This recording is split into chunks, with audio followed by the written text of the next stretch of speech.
Skæruhopp.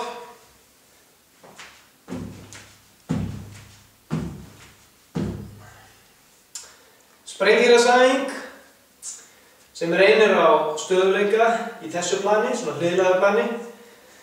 Þannig að þetta ögrar dálítið búknum í að vera stöðugum, en að sama skapi viljum við hníga þessi stöðu, þannig að það sé hvorki að leita innan við né út á við. Til þess að gera þessa æfingu hratt, sem er yfirleitt lokamarkmið, að þá þarf efri búkurinn að vera í takti við neðri búkinn.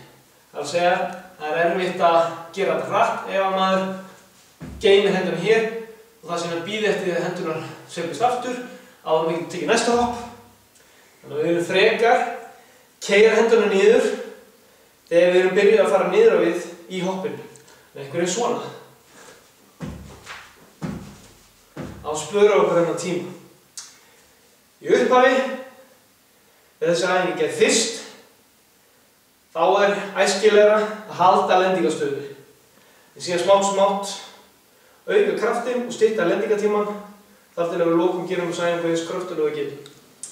Þetta er skæruhopp.